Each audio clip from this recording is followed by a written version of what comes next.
ओम शांति। 1 मई 2026 बाबा के महावाक्य। मीठे बच्चे, तुमने रावण की मत पर बाप की ग्लानि की तो भारत कौड़ी तुल्य बना। अब उसे पहचान कर याद करो तो धनवान बन जाएंगे। प्रश्न, सीढ़ी के चित्र में कौन सा वंडरफुल राज समाया हुआ है? उत्तर, आधा कल्प है भक्ति की डांस और आधा कल्प है ज्ञान की डांस। जब भक्ति की डांस होती है तो ज्ञान की नहीं, और जब ज्ञान की डांस होती तो भक्ति की नहीं। आधा कल्प रावण की प्रालब्ध चलती और आधा कल्प तुम बच्चे प्रालब्ध भोगते हो। यह गुह्य राज सीढ़ी के चित्र में समाया हुआ है। गीत ओम नमो शिवाय। ओम शांति। बाप बैठ समझाते हैं, भक्ति मार्ग में बहुत ही भक्ति की डांस की, ज्ञान की डांस नहीं की। भक्ति की डांस जब होती है तो ज्ञान की नहीं, जब ज्ञान की होती है तो भक्ति की नहीं, क्योंकि भक्ति की डांस उतरती कला में ले जाती है। सतयुग त्रेता में भक्ति होती नहीं, भक्ति शुरू होती है द्वापर से। जब भक्ति शुरू होती है तो ज्ञान की प्रालब्ध पूरी हो जाती है, फिर उतरती कला होती है। कैसे उतरते हैं? सो बाप बैठ समझाते हैं। मैं कल्प कल्प आकर बच्चों को कहता हूं, तुम बच्चों ने हमारी बहुत ही ग्लानि कर दी है। जब जब भारत में इस आदि सनातन देवी देवता धर्म की बहुत ग्लानि होती है, तब मैं आता हूं। ग्लानि किसको कहा जाता है वह भी समझाते हैं। बाप कहते हैं, मैं विकारी नरकवासी भारत को आकर कल्प कल्प स्वर्गवासी बनाता हूं। तुम मेरी ग्लानि आसुरी मत पर करने के कारण कितने कंगाल बन गए हो। राम राज्य था, अभी है रावण राज्य, जिसको हार और जीत दिन और रात कहा जाता है। अब विचार करो, मैं कब आऊं? जिन्हों को राज्य दिया वही राज्य गंवा बैठे हैं। हिसाब किताब तो सारा समझाया ही है।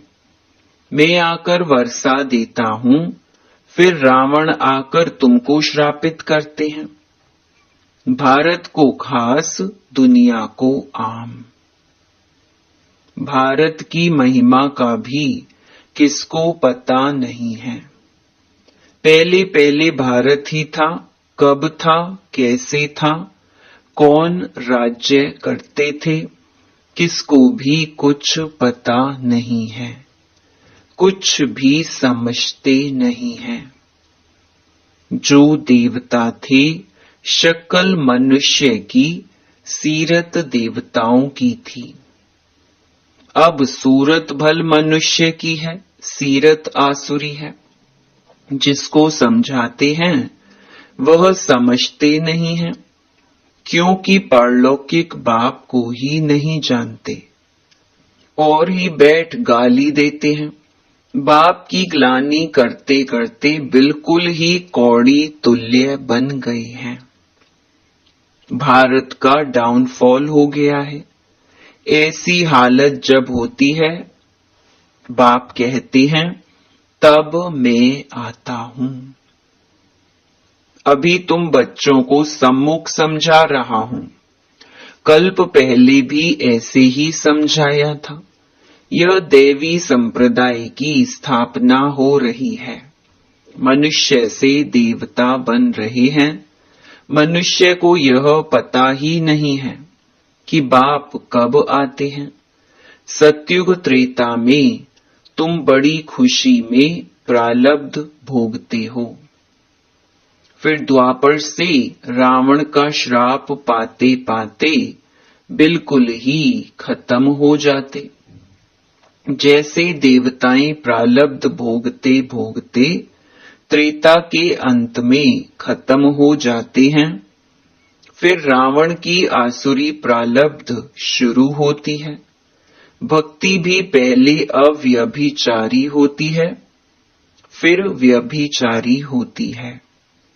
सीढ़ी ठीक बनी हुई है। हर एक चीज सतो प्रधान, सतो रजो तमो बनती है। खाद पड़ती जाती है। तुम बच्चों को समझाया तो बहुत अच्छी रीति जाता है, परंतु धारणा कम होती है। कोई में तो समझाने का बिल्कुल अक्ल ही नहीं है। कोई अच्छे अनुभवी हैं जिनकी धारणा बड़ी अच्छी होती है। नंबर वार तो होते हैं ना। स्टूडेंट्स एक समान नहीं होते, कुछ ना कुछ नंबर जरूर रखेंगे। कोई को भी समझाना है बहुत सहज। बाप कहते हैं, मुझे याद करो, मैं तुम्हारा बेहद का बाप, सृष्टि का रचयिता हूं। मुझे याद करने से तुमको बेहद का वर्षा मिलेगा। याद से ही खाद निकलेगी। सिर्फ यह समझाओ कि तुम भारतवासी सतयुग में सतो प्रधान थे, अभी कलयुग में तमो प्रधान बने हो। आत्मा में खाद पड़ती है। पवित्र होने बिगर कोई वहां जा नहीं सकते। नई दुनिया में है ही सतो प्रधान। कपड़ा नया है तो कहेंगे सतो प्रधान, फिर पुराना तमो प्रधान हो जाता है। अभी सबका कपड़ा फटने लायक है। सब जर्जरी भूत अवस्था को पाए हुए हैं। जो विश्व के मालिक थे वही बिल्कुल गरीब बने हैं। फिर उनको ही साहूकार बनना है। इन बातों को मनुष्य नहीं जानते। भारत स्वर्ग था, इन लक्ष्मी नारायण का राज्य था, और सब धर्म वाले तो बाद में आए हैं। बाप तुमको रियल बात बैठ समझाती हैं। गीता का देखो कितना मान है। पढ़ते पढ़ते बिल्कुल ही नीचे गिर गए हैं। तब पुकारते हैं, हे पतित पावन आओ। हम भ्रष्टाचारी बन गए हैं। सदगति तो भगवान ही दे सकते हैं। बाकी शास्त्रों में तो सब है भक्ति मार्ग। तुम्हारी बुद्धि में बैठा हुआ है। हम बाबा की ज्ञान से देवता बनते हैं।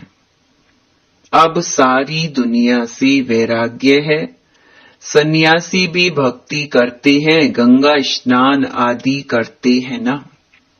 भक्ति भी सतो प्रधान, फिर रजो तमो होती है। यह भी ऐसे है। आधा कल्प ब्रह्मा का दिन और आधा कल्प रात गाई जाती है। ब्रह्मा के साथ जरूर ब्राह्मणों का भी होगा। तुम अभी दिन में जाते हो, भक्ति की रात पूरी होती है। भक्ति में तो बहुत दुख है, उनको रात कहा जाता है। अंधेरे में धक्के खाते रहते हैं भगवान से मिलने के लिए। भक्ति मार्ग में सद्गति देने वाला कोई होता नहीं। तुम्हारे सिवाय कोई भी यथार्थ रीति भगवान को नहीं जानते हैं। आत्मा भी बिंदी, परमात्मा भी बिंदी है, यह बात कोई भी समझ ना सके। परमात्मा ही स्वयं आकर ब्रह्मा तन से समझाते हैं। उन्होंने फिर भागीरथ बैल के रूप में दिखाया है। अब बैल की तो बात ही नहीं है। बाप सब बातें अच्छी रीति समझाते हैं, परंतु किसकी बुद्धि में पूरी रीति बैठता नहीं। बाप बैठ समझाते हैं, बच्चे मैं तुम आत्माओं का बाप हूं। तुम मुझे याद करो और वर्षे को याद करो तो तुम्हारे विकर्म विनाश होंगे। फिर भी कहते हो भूल जाते हैं। वाह, ऐसे साजन व बाप को भूलना चाहिए। स्त्री पति को अथवा बच्चे बाप को कभी भूलते हैं क्या? यहां तुम क्यों भूलते हो? कहते भी हो बाबा आप हमको स्वर्ग का मालिक बना रहे हैं, फिर भी भूल जाता हूं। बाप कहते हैं याद नहीं करेंगे तो अंदर जो कट चढ़ी है वह कैसे निकलेगी। मुख्य बात है ही याद की। अपना कोई दूसरे धर्म से ताल्लुक नहीं है। स्कूल में हिस्ट्री ज्योग्राफी समझाते हो, कोई तो बिल्कुल समझते नहीं। बाप पढ़ाते हैं, यह बुद्धि में बैठता नहीं है। अच्छा बाप और वर्षा तो याद करो कि यह भी भूल जाते हो। जिसके लिए आधा कल्प से भक्ति करते आए उस बाबा को याद नहीं करते। तुम बच्चों की बुद्धि में है अब हम यह शरीर छोड़ राजाई में जाएंगे। यह अंतिम जन्म है। सूक्ष्म वतन में उनके फीचर्स तो वही देखते हो, वैकुंठ में भी देखते हो। जानते हो यह मम्मा बाबा ही लक्ष्मी नारायण बनते हैं। तुम जब सतयुग में रहते हो तो समझते हो कि यह एक शरीर छोड़ दूसरा लेना है। वहां उनको यह पता नहीं रहता कि सतयुग के बाद त्रेता आएगा, द्वापर आएगा, हम उतरते जाएंगे। ज्ञान की बात नहीं रहती है, पुनर्जन्म लेते रहते हैं। वहां आत्म अभिमानी रहते हैं, फिर आत्म अभिमानी से देह अभिमानी बन जाते हैं। यह नॉलेज सिर्फ तुम ब्राह्मणों को है और कोई के पास नहीं है।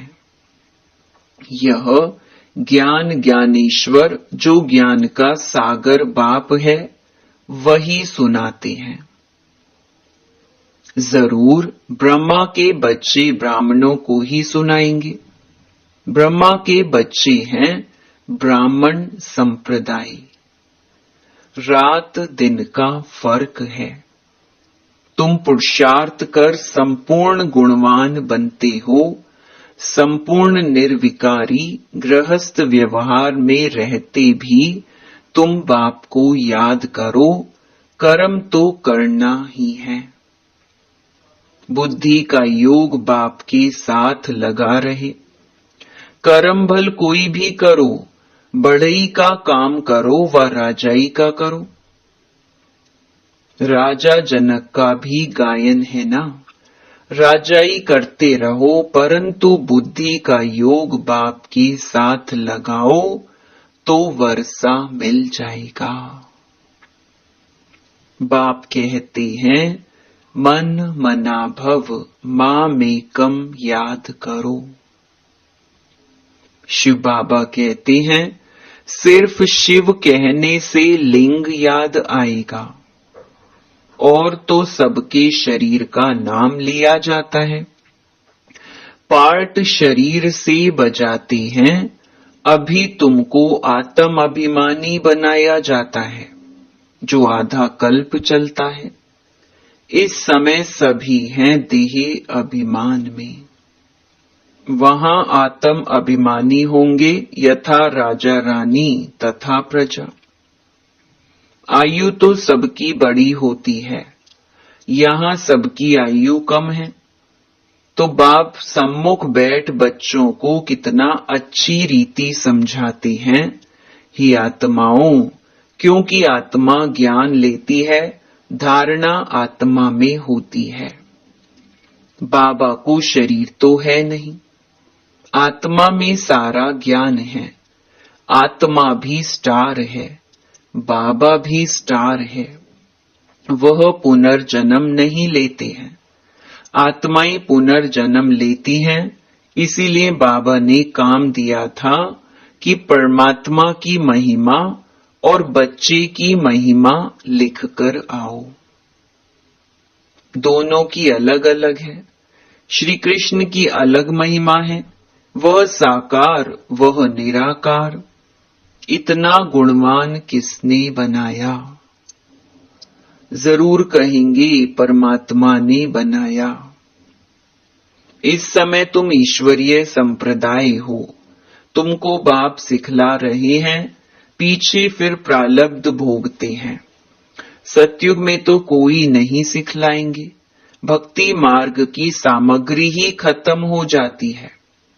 इस दुनिया से वैराग्य भी चाहिए, अर्थात देह सहित देह के सब संबंध छोड़ अपने को अशरीरी आत्मा समझना है। नंगे आए थे, नंगे जाना है। यह पुरानी दुनिया खलास हो जानी है, हम सब नई दुनिया में जाने वाले हैं। बस यह याद की मेहनत करते रहो, इसमें ही फेल होते हैं। याद करते नहीं हैं। जो भी समझने के लिए आते हैं उनको भी यही समझाना है। शिव बाबा ब्रह्मा द्वारा कहते हैं कि मुझे याद करो, तो याद से तुम्हारी खाद निकल जाएगी। तुम विष्णुपुरी के मालिक बन जाएंगे। विष्णुपुरी ही स्वर्गपुरी है। तो जितना हो सके बाप को याद करो। जिस बाप को आधा कल्प याद किया है, अब वह सम्मुख आए हैं। कहते हैं मुझे याद करो, उनको कोई भी जानते नहीं, खुद ही आकर अपना परिचय देते हैं। मैं जो हूं जैसा हूं, ऐसा कोई विरला जानते और निश्चय करते हैं। निश्चय कर लेते हैं तो पुरुषार्थ कर वर्षा पा लेते हैं। शिव बाबा कहते हैं मुझे याद करने से ही तुम्हारे विकर्म विनाश होंगे और तुम पवित्र बन पवित्र दुनिया के मालिक बनेंगे। विकर्म कोई भी नहीं करना है। अच्छा, मीठे मीठे सिकिलधे बच्चों प्रति माता पिता बाप दादा का याद प्यार और गुड मॉर्निंग। रूहानी बाप की रूहानी बच्चों को नमस्ते।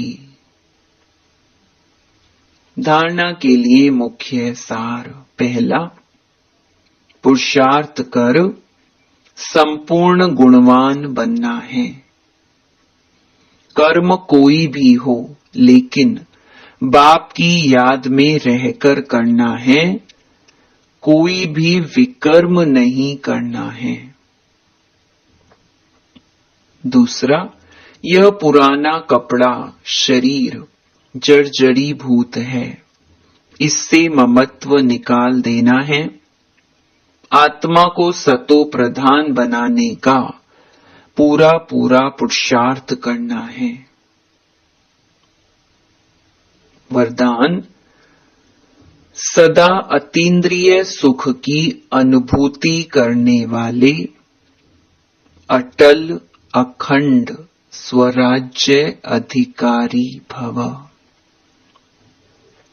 जो बच्चे संगम युग पर अतीन्द्रिय सुख का वर्षा सदा काल के लिए प्राप्त कर लेते हैं, अर्थात जिनका बाप के विल पर पूरा अधिकार होता है, वे विल पावर वाले होते हैं।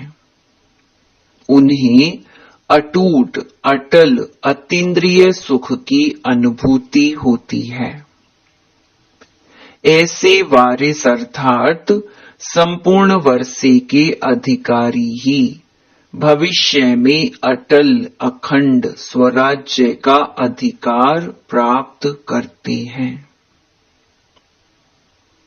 स्लोगन, जहां मेरापन आता है वहां बुद्धि का फेरा हो जाता है। मातेश्वरी जी के अनमोल महावाक्य। चढ़ती कला और गिरती कला की मुख्य जड़ क्या है? बहुत मनुष्य यह प्रश्न पूछते हैं कि जब इतना पुरुषार्थ कर जीवन मुक्ति पद को पाते हैं तो फिर वहां क्या कारण बनता जो हम नीचे गिरते हैं? भल हम कहते हैं कि यह हार और जीत का खेल है, इसमें चढ़ती कला और उतरती कला होने का भी कोई कारण जरूर है, जिस कारण के आधार पर यह खेल चलता है। जैसे पुरुषार्थ से हम चढ़ रहे हैं, वैसे गिरने का भी कारण जरूर है। अब कारण भी कोई बड़ा नहीं है, जरा सी भूल है। जैसे परमात्मा कहता है, मुझे याद करो तो मैं तुमको मुक्ति जीवन मुक्ति पद दूंगा। वैसे ही जब बॉडी कॉन्शियस हो परमात्मा को भूलते हैं तो गिरते हैं, फिर वाम मार्ग में चले जाते हैं, फिर 5 विकारों में फंसने से दुख उठाते हैं। तो यह हुआ अपना दोष, न कि रचता का दोष है। जो लोग कहते हैं दुख सुख परमात्मा ही देता है, यह कहना बिल्कुल रॉन्ग है। बाबा सुख रचता है, ना कि दुख रचता। बाकी हम श्रेष्ठ कर्म से सुख उठाते हैं और भ्रष्ट कर्म से दुख भोगते हैं। बाकी अच्छे कर्म का फल और बुरे कर्मों का दंड परमात्मा द्वारा अवश्य मिलता है। परंतु ऐसे नहीं कहेंगे कि सुख दुख दोनों परमात्मा देता है। नहीं, परमात्मा तो चढ़ती कला में हमारे साथ है, बाकी गिराने वाली माया है। कॉमन रीति में भी कोई साथ अथवा मदद लेते हैं सुख के लिए, बाकी दुख उठाने के लिए कोई किसका साथ नहीं लेते। बाकी तो जैसा जैसा कर्म वैसा वैसा फल की रिजल्ट। तो इस ड्रामा के अंदर दुख सुख का खेल अपने कर्मों के ऊपर बना हुआ है, परंतु तुच्छ बुद्धि मनुष्य इस राज को नहीं जानते। अच्छा, ओम शांति। ये अव्यक्त इशारे सदा अचल अडोल एकरस स्थिति का अनुभव करो। समय प्रमाण अब सदा अचल अडोल सर्व खजानों से संपन्न रहो। थोड़ा भी डगमग हुए तो सर्व खजानों का अनुभव नहीं होगा। बाप द्वारा मिले हुए खजानों को सदा कायम रखने का साधन है सदा अचल अडोल रहना। अचल रहने से सदा ही खुशी की अनुभूति होती रहेगी। जैसे विनाशी धन, नाम, मान, शान, कुर्सी आदि मिलती है तो खुशी होती है ना। यह तो अविनाशी खुशी है, लेकिन यह खुशी उसे रहेगी जो अचल अडोल एकरस स्थिति में रहेंगे। अच्छा, ओम शांति।